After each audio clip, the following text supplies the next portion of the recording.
It was built in 1826 but restored to 1845. There were 11 presidents at that time. James K. Polk was our president.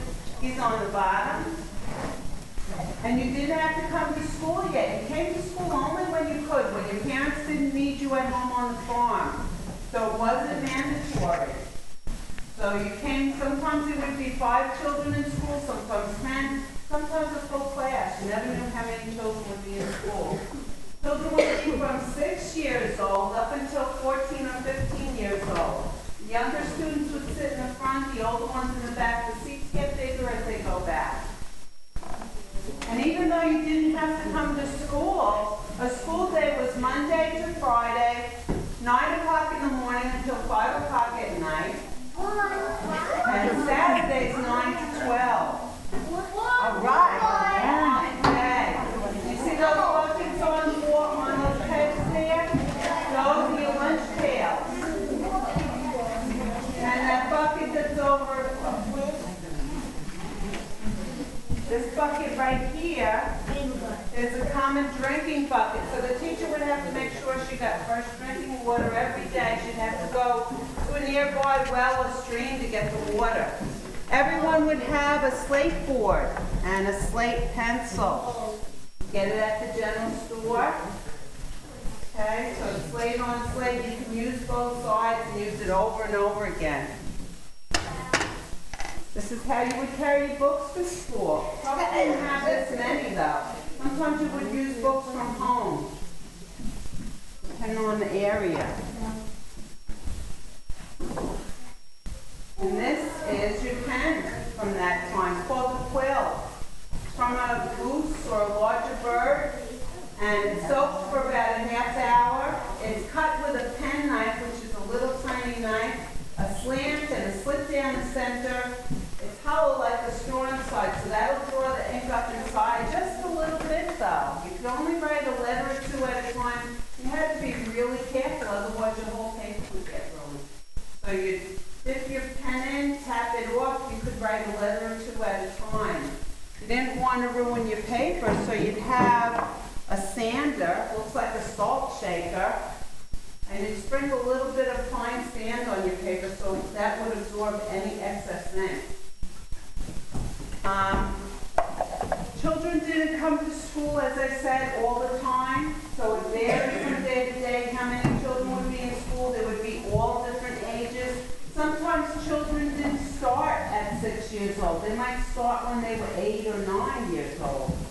So you weren't in a class the way you are today. It went in levels.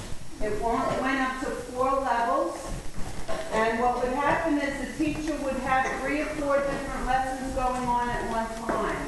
This is called the recitation desk. And the teacher would call level 1 up. She would give them instruction, and they would go sit back down and do their lessons. And the same with level 2 and level 3 and level 4. So she would have all different lessons going on. You would have recess in the afternoon, 15 minutes, and 15 minutes in the morning. You would get an hour for lunch. Okay, so you would get to go outside and play. The school was used in the evening, so you see the candle holders around the room for lectures and debates. Maybe if a musician came into town, a town meeting. So that was for the adults to come to school then. This is how you would heat the school. This is a stove. Teacher in the winter would have to make sure she got in early to heat that, get a fire going in that stove so you'd be nice and warm. Most of the teachers at this time were men. It was a profession that women could go into, but once you'd married, you had to give up teaching. And a woman would make about $7.50 for the month, and a man would make $15 to $16 for the month. And that was because it was thought of that a woman had to be taken care of. She couldn't own anything, she couldn't travel alone, she couldn't live alone. It was improper at that time, where a man could go do that, so they paid him more money. If her family didn't live in the area, because sometimes the teachers weren't much older than the oldest students. The oldest student might be 15, 14 or 15. The teacher might be 17 or 18 years old. So if her family didn't live in the area, she would have to go stay with the families, the different families. So you might have your teacher living at home with you for a month or two.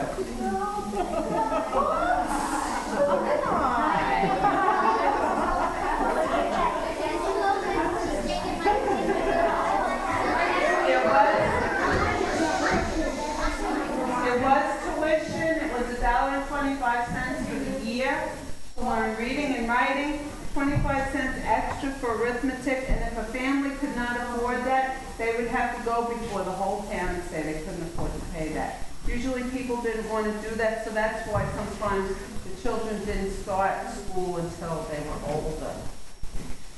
Do you have any questions? How much do they pay yearly, like, for teaching? Well, it was $7.50 for the month. So if they had 11 months, it depends on the school. Some schools went year-round.